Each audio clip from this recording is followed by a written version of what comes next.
ఇచ్చిండ్రా అక్క వీళ్ళు ఇచ్చిండ్రా ఇవ్వలే రైతులకి రుణమాఫీ చేస్తానన్నాడు చేసిండ్రా చేయలే కదా అక్క ఇవాళ కరోనా కష్టకాలంలో ఏనాడు బయటికి వచ్చి ఒక మాస్క్ ఇయ్యని ఈ ప్రభుత్వము విషయాలలో కూడా రాజేందర్ అన్న క్వశ్చన్ చేయడం వల్లనే అడగడం వల్లనే ఇవాళ అన్నను బయటికి పంపించిండ్రు మేము దళితులం మమ్మల్ని మర్చిపోయినావు దళితుని ముఖ్యమంత్రి చేస్తానన్నావు 7 ఏళ్ల కాలంలో నువ్వే వెళ్తావు ఈ రాష్ట్రాన్ని మేము మర్చిపోయినాం దళితులం కానీ మేము మర్చిపోయిన దళిత జాతిని నువ్వు నిద్రపోయిన లేపినావు కాక మమ్మల్ని లేపేం చేసినావు రాజేందర్ అన్న గెలుపుకు భయపడి దళితుల ఓట్లు ఈ నియోజకవర్గంలో ఎక్కువ ఉన్నాయని తెలుసుకొని ఇవాళ దళిత బంధు వస్తుందనంటే నువ్వు దిగచ్చి ఇస్తున్నావంటే రాజేందర్ అన్న దయ వల్ల ఇవాళ దళిత బంధువు ఇస్తున్నావు అనేది మర్చిపోవద్దు మనమందరం కూడా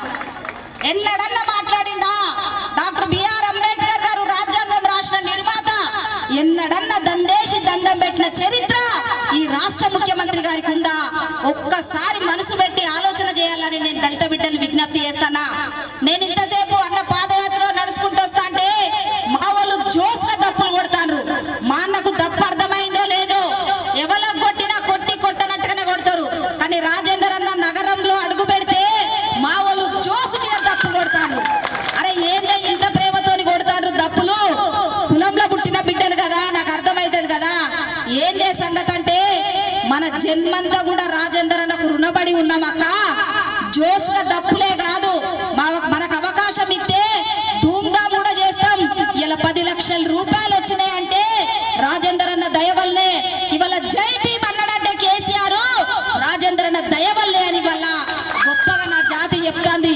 అంతేకాదు ఇవాళ నేను ఈ సందర్భంగా నేను కేసీఆర్ గారిని రాష్ట్ర ప్రభుత్వాన్ని హరీష్ అన్న నేను విజ్ఞప్తి చేస్తున్నా డిమాండ్ కూడా చేస్తున్నా జాతి పక్షాన ఎన్నికల కోడొచ్చేదాకా మీరు మాయ మాటలు చెప్పారు మా జాతికి ఇగొచ్చే 10 లక్షలు అన్నారు నోటిఫికేషన్ రానే వచ్చింది ఇలా దళిత బంధువు మీద మాకు అనుమానం ఉన్నది కేసీఆర్ గారికి టిఆర్ఎస్ ప్రభుత్వానికి నేను డిమాండ్ చేస్తాను ఒక జాతి బిడ్డగా ఇవాళ 10 లక్షల రూపాయలు అందరి అకౌంట్లలో పడాలని ఈ సందర్భంగా నేను డిమాండ్ చేస్తానా అంతేకాదు రైతు బంధుకు లేని నిబంధన రైతు బంధుకు లేని గైడ్ లైన్స్ ఇవాళ మా దళిత బంధువుకి ఎందుకు వస్తుంది ఇవాళ సర్వే పేరు మీద ఎందుకు కాలయాపన చేస్తాను సర్వే పేరు మీద ఎందుకు ఇవాళ దూరం చేస్తాను దళితుల మీద ప్రేమ ఉంటే నీకు చిత్తశుద్ధి ఉంటే ఇలా రైతు బంధువు ఎట్లయితే రైతులకి అకౌంట్లలో వేస్తున్నావో దళిత బంధువు కూడా మా దళిత అకౌంట్లలో పడాలని నేను ఈ ప్రభుత్వాన్ని డిమాండ్ చేస్తానా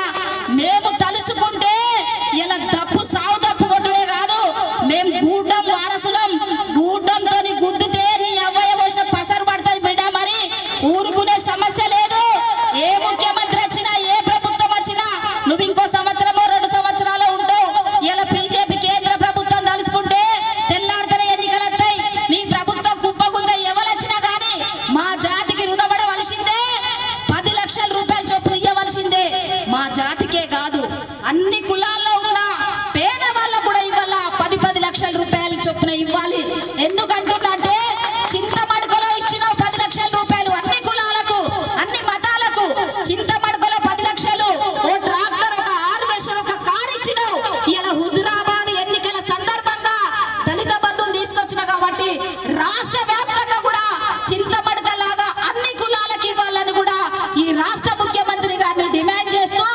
బెదిరిపోకండి ఇంతకుముందు అన్న చెప్పిండు భయము బెదిరింపు ఎవలే ఏడికెళ్ళొచ్చిండ్రే వీళ్ళు ఎక్కడా వీళ్ళ అడ్రస్ ఎక్కడా పెద్దపల్లి ఎవరు చొప్పదండ ఎవరు మానకొండూరు ఎవరు ఇలా పర్కాలు ఎవరు వీళ్ళంతా ఎవరు కోన్కిస్కా వీళ్ళంతా ఇలా నిజంగా అసలు సిసలైన నాయకుడు అంటే ఈటల రాజేందర్ అన్న ఈ సీట్ ఎవరు అసలు హుజురాబాద్ ఎవరు జాగిర్ అనుకుంటారు హుజురాబాద్ అనేది ప్రజల్లో బతుకుతున్నారు ఈటల రాజేందర్ అన్న హక్కు మీ అడ్రస్ ఎక్కడా మీ మాయముంది ఎక్కడా మీకు వేసే ఓట్లేసిన ప్రజలు మర్చిపోయొచ్చి హుజురాబాద్ లో కలిసి వాళ్ళందరినీ కూడా ఆగం చేస్తారు మేమందరం కూడా ఒక తల్లి కడుపులో పుట్టకున్నా గానీ అన్నదమ్ముల్లాగా అక్క చెల్లెల్లాగా ఉద్యోగ కాలంలో కలిసి వాళ్ళందరినీ కుక్కలు చేసిండ్రు ఈ రాష్ట్ర ముఖ్యమంత్రి గారు విచ్ఛిన్నం చేసిండు వల్ల అన్న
ఓటు మాత్రం ధర్మానికి న్యాయానికి వేయండి, అది రాజేందర్ అన్నకి వేయండి.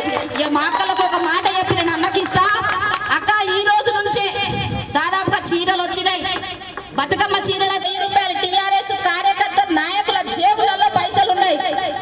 ఒక 1000 రూపాయలు కాదు, మనిషికి 10,000 మనం. మన కవితక్క 1000 రూపాయల చీర కట్టుకుంటుందా? బతుకమ్మల చీర కట్టుకొని బతుకమ్మ ఆడుతుందా? నేను వస్తువు బతుకమ్మ చీర ఏం చేస్తావా అంటే, ఇగో మక్క కంకి పొలానికి బెరికి కడతా అన్నది. ఎందుకక్క కొత్త చీర కదా అంటే, అగ వాళ్ళ కవితమ్మ కట్టుకుంటుందా? ఆమె కట్టుకొని బతుకమ్మ ఆడతాం, మేము కట్టుకొని బతుకమ్మ ఆడతాం అని అంటుంది. అంటే అక్కకు తెలిసిన విషయము, అమ్మకు తెలిసిన విషయము కవితక్కకు తెలియాలి.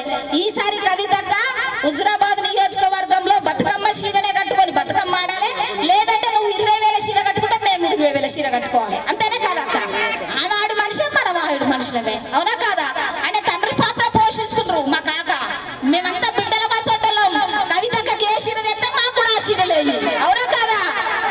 ఓకే అక్క. రాజేందర్ అన్న కమలం పువ్వు గుర్తుకే, కమలం పువ్వు గుర్తుకే.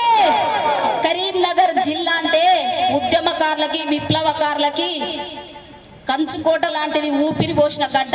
ఎవరికి భయపడద్దు. 30 తారీఖు అయిపోయిందంటే వీళ్ళంతా కూడా అడ్రస్ లేకుండా పోయేటోళ్ళు, వీళ్ళు అడ్రస్ లేని వాళ్ళు వచ్చేటోళ్ళంతా. పక్క అడ్రస్ ఉన్న వ్యక్తి, పక్క ప్రజల మనిషి రాజేంద్ర అన్న. వీళ్ళకి భయపడకర్రక్క. సమ్మక్క సారక్క వారసులం. మన అన్నలు మన కొడుకులు ఎవరైనా అటు ఇటు అయితే మీరు సమ్మక్క సారక్క వారసత్వాన్ని పుచ్చుకున్నోళ్ళు, చాకలి ఐలమ్మ వారసత్వాన్ని పుచ్చుకున్నోళ్ళు, రాణి రుద్రమాదేవి వారసత్వాన్ని పుచ్చుకున్నోళ్ళు ఒక్కసారి గట్టిగా బిగించి అడ్డమచ్చినోని చెప్పు అందుకొని షీపర్ అందుకొని తరిమి కొట్టారు. కేసీఆర్ అన్న ముచ్చటే. ఉద్యమకాలంలో మేము అనలే, కాంగ్రెస్ వాళ్ళు రాజీనామా చేయకుండా చెప్పు అవే చూపించండి, అన్నకు మాత్రం పువ్వుకు ఓటేసి గెలిపిస్తారని ఆశిస్తూ ఈ అవకాశం ఇచ్చిన పెద్దలకి మరొకసారి పేరు పేరున ఉద్యమ నమస్తే తెలియజేస్తూ సెలవు తీసుకుంటున్నా. Thank you.